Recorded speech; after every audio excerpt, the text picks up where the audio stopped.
नमस्कार दोस्तों, मैं अनिल कुमार, सहायक आचार्य राजनीति विज्ञान, राजकीय महाविद्यालय मुंडावर।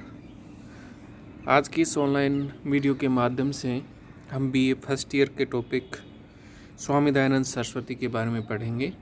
दोस्तों, स्वामी दयानंद सरस्वती भारतीय राजनीतिक विचारकों में महत्वपूर्ण स्थान रखते हैं और पूर्व के वीडियो में हम उनके जो सामान्य परिचय है, राष्ट्रवाद संबंधी उनकी जो धारणा है, सामाजिक विचार हैं, उनका अध्ययन कर चुके हैं।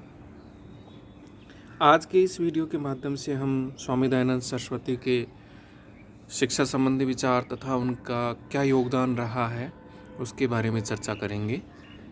तो चलिए, सबसे पहली बात आती है कि स्वामी दयानंद सरस्वती का विचार था कि शिक्षा के अभाव में कोई देश समुचित विकास नहीं कर सकता। अतः शिक्षा के क्षेत्र में उन्होंने जितने व्यवहारिक रुचि ली उतनी रुचि बहुत कम समाज सुधारकों ने ली है। उन्होंने मनु के इस कथन का समर्थन किया कि राज्य तथा समाज दोनों के द्वारा सब लोगों के लिए अनिवार्य कर देना चाहिए कि वे अपने बच्चों को 5वें तथा 8वें वर्ष के बाद विद्यालय भेजें। इस आयु के बाद बालक को विद्यालय में नहीं भेजना एक दंडनीय अपराध घोषित कर दिया जाए। तो ये बहुत बड़ी बात थी शिक्षा को अनिवार्य करने के लिए। दयानंद ने शिक्षा को व्यापक अर्थ में लिया है। उनके लिए शिक्षा का अर्थ था शरीर का निर्माण, इंद्रियों की साधना और बौद्धिक शक्तियों का विकास। ये 3 चीज़ें उन्होंने शिक्षा में शामिल की। पहली बात है कि शरीर का निर्माण किया जाए शिक्षा के माध्यम से, इंद्रियों की साधना की जाए दूसरी बात है, और तीसरी बात है बौद्धिक शक्तियों का विकास किया जाए।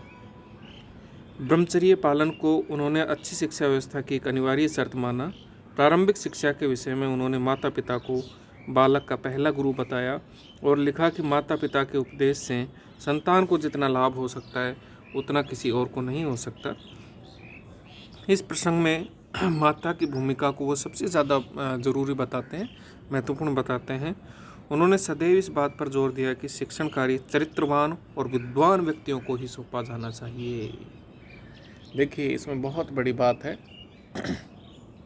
कि जो शिक्षक होता है वो राष्ट्र निर्माता है, आपने सुना होगा, और वो राष्ट्र का भविष्य तय करता है, बच्चों का विकास करता है, मानसिक विकास करता है, उनका मानसिक उत्थान करता है। तो बच्चों में नैतिकता और मानवीय गुणों का विकास करने की जिम्मेदारी एक शिक्षक की होती है। तो जब नैतिकता और मानवीय गुण शिक्षक तभी विकसित कर पाएगा बच्चों में जब उसमें खुद में होंगे। तो एक महत्वपूर्ण बात कही है स्वामी दयानंद सरस्वती ने कि शिक्षण का कार्य ऐसे व्यक्तियों को सौंपा जाना चाहिए जो स्वयं चरित्रवान हो और विद्वान हो। अगली बात है दोस्तों कि दयानंद सरस्वती ने नारी शिक्षा पर भी उतना ही जोर दिया जितना कि पुरुषों की शिक्षा पर। ये अरस्तु के विचारों से बिल्कुल भिन्नता है कि अरस्तु 4 दीवारी के भीतर रखना चाहते हैं महिला को।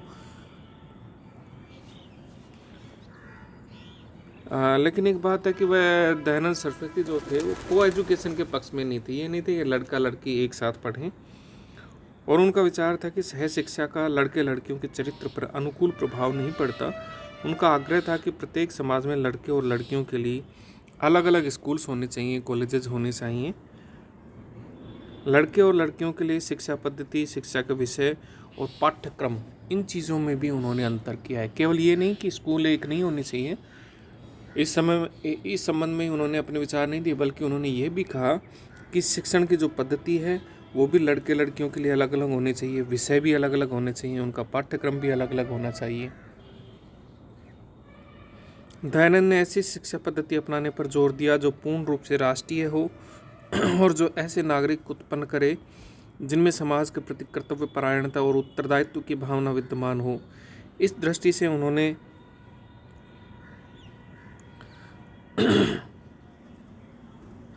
गुरुकुलों की स्थापना की सिफारिश की, जहां तरुण ब्रह्मचारीगण आचार्यों की निगरानी में शिक्षा का अर्जन और व्यक्तित्व का विकास कर सके। उनका कहना था कि गुरुकुलों में सभी वर्गों और जातियों के बच्चों को समानता के आधार पर प्रवेश मिलना चाहिए और धनी तथा निर्धन के बीच कोई भी भेदभाव नहीं किया जाना चाहिए। दयानंद ने देश की एकता के प्रसंग में भी शिक्षा को महत्वपूर्ण माना और इस बात पर जोर दिया कि देश को एकता के सूत्र में अगर पिरोए रखना है तो पूरे देश में हिंदी भाषा को प्रचलित किया जाए, एक संपर्क भाषा के रूप में विकसित किया जाए। उनकी शिक्षा योजना में हिंदी के साथ साथ अंग्रेजी भाषा और पाश्चात्य शिक्षा के प्रचार प्रसार के लिए भी स्थान था। दोस्तों, स्वामी दयानंद सरस्वती राष्ट्रवादी थे, लेकिन वो उनके दिमाग में, मस्तिष्क में आधुनिकता थी। वो रूढ़िवादिताओं के विरुद्ध थे, परंपरावाद के विरुद्ध थे। और केवल ये नहीं है कि हिंदी भाषा के माध्यम से ही शिक्षा देना चाहते थे, वो अंग्रेजी भाषा को भी महत्व देते थे। और पाश्चात्य शिक्षा के लिए भी उन्होंने प्रचार प्रसार के लिए स्थान रखा था। आर्य समाज ने गुरुकुलों के साथ साथ देश में पाश्चात्य शिक्षा व्यवस्था पर आधारित स्कूल और कॉलेज भी स्थापित किए हैं।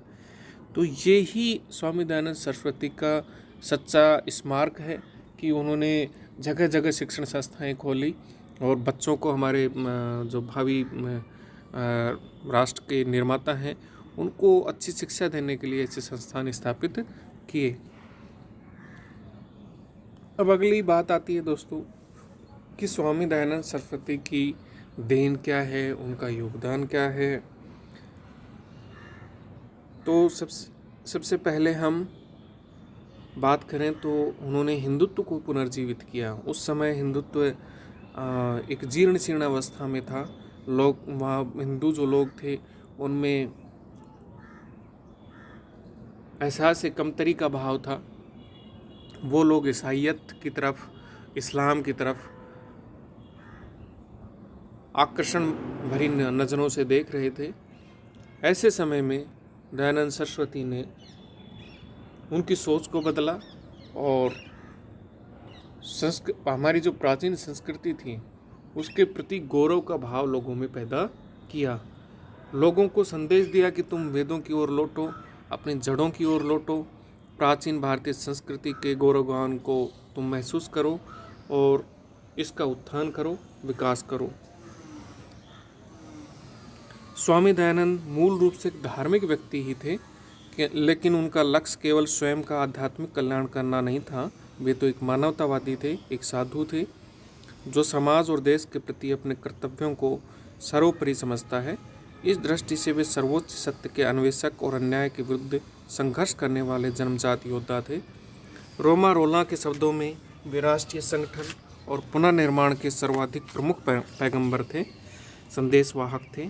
भारतीय समाज और भारत राष्ट्र के उत्थान में उनका योगदान बहुत ज़्यादा महत्वपूर्ण है। हिंदुत्व को पुनर्जीवित करने में उनका एक बड़ा योगदान है। दयानंद के समय में हिंदू समाज नैतिक कायरता, बौद्धिक पतन और सामाजिक अधोगति से पीड़ित था। समस्त समाज एक विशेष प्रकार की आत्मग्लानि से दबा हुआ था। हिंदू समाज को एक ऐसे नेता की, सुधारक की आवश्यकता थी जो उन्हें निराशाओं से मुक्त करके नए विश्वास का संबल दे सके, और यह कार्य स्वामी दयानंद ने किया। स्वामी दयानंद ने अनुभव किया कि हिंदू समाज की आत्मग्लानि के कारण दोहरे हैं। एक और तो इस्लाम और ईसाई धर्म प्रचारकों के आक्रमण से उनमें हिंसा को जन्म दिया है और वे इन धर्मों की ओर आकर्षित हो रहे हैं। और दूसरी बात जो थी वो ये थी कि धार्मिक अंधविश्वास और कुरीतियों ने उनकी शक्ति को समाप्त कर दिया है। दयानंद ने बुद्धिवाद की मशाल जलाई और मूर्ति पूजा, पुरोहितवाद तथा धार्मिक वितंडावाद पर कठोर प्रहार किए। इसके साथ ही उन्होंने हिंदू समाज को स्वाभिमान और आत्मगौरव प्रदान करने के लिए इस्लाम और ईसाई मत की निर्बलताओं को पूरी शक्ति के साथ उजागर करने का कार्य भी किया। स्वामी जी के इस दोहरे उपचार ने हिंदुत्व को पुनर्जीवित कर दिया। स्वामी जी की मृत्यु पर थियोसोफिस्ट अखबार ने लिखा था कि उन्होंने जर्जर हिंदुत्व के गतिहीन डोह पर भारी बम का प्रहार किया और अपने भाषणों से लोगों के हृदयों में ऋषियों और वेदों के लिए अपरिमित उत्साह की आग जला दी।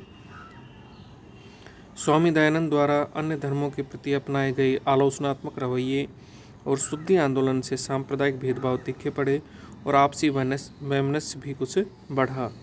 लेकिन इन परिस्थितियों में हिंदू समाज और हिंदुत्व की रक्षा के लिए दयानंद ने जो मार्ग चुना उसकी अनिवार्यता और गरिमा से हम इनकार नहीं कर सकते हैं। वे हिंदुओं के एक ऐसे नेता सिद्ध हुए जिसने उन्हें निराशाओं से मुक्त करने और उनमें नया विश्वास जागृत करने की दिशा में ठोस कार्य किया, मजबूत कार्य किया। दूसरी बात है दोस्तों कि सामाजिक कुरीतियों के विरुद्ध एक शक्तिशाली योद्धा के रूप में उन्होंने अपनी उपस्थिति दर्ज की। स्वामी दयानंद का उद्देश्य भारतीय समाज का पुनर्निर्माण था और इसके लिए समाज को अंधविश्वासों तथा कुरीतियों से मुक्त करना आवश्यक था। अतः उन्होंने बाल विवाह, बहु विवाह, विधवा विवाह, नारी अशिक्षा और अधोगति, छुआछूत और दहेज प्रथा आदि सामाजिक कुरीतियों के विरुद्ध युद्ध प्रारंभ कर दिया। अन्य समाज सुधारकों और स्वामी दयानंद में एक मूलभूत अंतर है जो इस प्रसंग में स्वामी दयानंद के योगदान को अधिक महत्वपूर्ण बना देता है। साहित्यकार दिनकर के शब्दों में उन्होंने धीरे धीरे पपड़ियाँ यानी कि जो सामाजिक कुरीतियों की पपड़ियाँ थीं उनको तोड़ने का काम न करके उन्हें एक ही चोट से साफ कर देने का निश्चय किया। दयानंद के अन्य समकालीन सुधारक केवल सुधारक मात्र थे, किंतु दयानंद क्रांति के वेग से आए। वे यूरोपियन संस्कृति के कुछ पक्षों के प्रशंसक थे और उन्होंने यूरोप से बौद्धिकता, कर्म में आस्था और सार्वजनिक नैतिकता को ग्रहण करने का आग्रह किया। तीसरी बात है आर्य समाज की स्थापना। दोस्तों आपको विदित होगा कि 10 अप्रैल 1875 को बम्बई में आर्य समाज की स्थापना की और उसके लगभग 2 साल बाद ही लाहौर में भी इसकी स्थापना हो गई थी। उसके बाद पूरे पंजाब तथा उत्तर भारत में आर्य समाज की शाखाओं का जाल बिछ गया। आर्य समाज ने हिंदू जाति के उत्थान के लिए एक जीवंत माध्यम का कार्य किया है।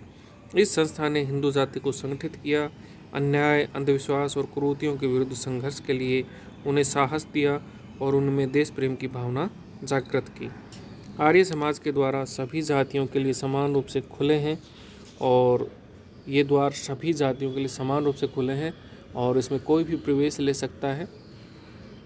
और इस संस्था ने एक जागृति आंदोलन के रूप में कार्य किया है। ईसाईयत और इस्लाम के आक्रमणों से हिंदुत्व की रक्षा करने में जितनी मुसीबतें आर्य समाज ने झेली हैं उतनी और किसी संस्था ने नहीं झेली। और सच पूछे तो उत्तर भारत में हिंदुओं को जगाकर उन्हें प्रगतिशील करने का श्रेय आर्य समाज को ही जाता है। शिक्षा के क्षेत्र में भी आर्य समाज का योगदान सर्वविदित है, बहुत महत्वपूर्ण रहा है। इन्होंने न केवल हिंदी भाषा में बल्कि अंग्रेजी भाषा में भी शिक्षा देने के लिए पुरजोर प्रयत्न किए। जगह जगह इन्होंने अपने स्कूल भी स्थापित किए हैं। अंतिम बिंदु है भारतीय राष्ट्रवाद में प्राण फूके। किसने? दयानंद सरस्वती ने। स्वामी दयानंद ने इस सत्य को समझा कि आत्मग्लानि से पीड़ित कोई समाज देश की स्वतंत्रता की बात सोच भी नहीं सकता। आत्मग्लानि से पीड़ित क्यों थे दोस्तों? क्योंकि उस समय ईसाई और इस्लाम धर्म के जो ठेकेदार थे वो लोग इसका प्रचार प्रसार कर रहे थे और हिंदू धर्म को एक हे दृष्टि से देखा जा रहा था। स्वयं हिंदू भी अपने धर्म के प्रति गौरव का भाव नहीं रख रहे थे। ऐसी स्थिति में इस आत्मग्लानि की परिस्थितियों से जब लोग पीड़ित थे तो दयानंद कहते हैं कि कोई यदि आत्मग्लानि से पीड़ित है तो वो देश की आज़ादी के बारे में क्या सोच सकता है। अतः सबसे पहले तो उन्होंने हिंदू समाज को आत्मग्लानि और हीनता के बोझ से मुक्त किया। स्वयं नैतिक साहस का परिचय देकर देश की जनता में साहस का संचार किया। अस्पृश्यता के अंत की बात की। स्वधर्म, स्वभाषा और स्वदेशी पर जोर दिया। उन्होंने स्वराज के लिए मानसिक पृष्ठभूमि तैयार कर देश की स्वतंत्रता की नैतिक और बौद्धिक नींव रखी। दयानंद संगठित और स्वतंत्र भारत के स्वप्न दृष्टा थे। आलोचक वैलेंटाइन सिलोल के इस कथन में पर्याप्त सारांश है कि दयानंद की शिक्षाओं की मुख्य प्रवृत्ति हिंदुत्व का सुधार करने की उतनी नहीं है जितनी कि उसे उन विदेशी प्रभावों के विरुद्ध प्रतिरोध के लिए संगठित करने की है जो उनके विचार में हिंदुत्व का विराष्ट्रीकरण कर रहे थे। गौरवपूर्ण अतीत से प्रेरणा लेकर उन्होंने स्वराज का नारा लगाया। उन्होंने देशी रियासतों के नरेशों को व्यक्तिगत जीवन में सुधार की प्रेरणा दी। उन्हें प्रजा सेवा की दिशा में प्रवृत्त होने का उपदेश दिया और इस बात पर जोर दिया कि भारत देश के प्रति भी उनके कुछ कर्तव्य हैं। एक विचारक के रूप में उन्होंने राज सत्ता पर नैतिक नियंत्रणों की व्यवस्था भी की। उनका आदर्श सदैव ही जनहित पर आधारित मर्यादित शासन रहा, जिसे आज हम संविधानवाद के नाम से जानते हैं। स्वामी दयानंद निजी जीवन में तप, त्याग, तपस्या, क्षमा, सदाचार और शांति की प्रतिमूर्ति थे, लेकिन सामाजिक हित के लिए निर्भयता के साथ और वीरतापूर्वक संघर्ष करने में विश्वास रखते थे। भारत के धार्मिक तथा सामाजिक पुनर्जागरण और राष्ट्रीय जागृति में सत्यकेश पुजारी का भारी योगदान रहा है और ये योगदान बहुत महत्वपूर्ण है। तत्कालीन परिस्थितियों के हिसाब से देखें तो इसका महत्व और भी ज़्यादा बढ़ जाता है। तो इस प्रकार से आज की इस वीडियो के माध्यम से हमने उनके शिक्षा संबंधी विचार जाने और स्वामी दयानंद सरस्वती का क्या योगदान रहा उसके बारे में चर्चा की। धन्यवाद।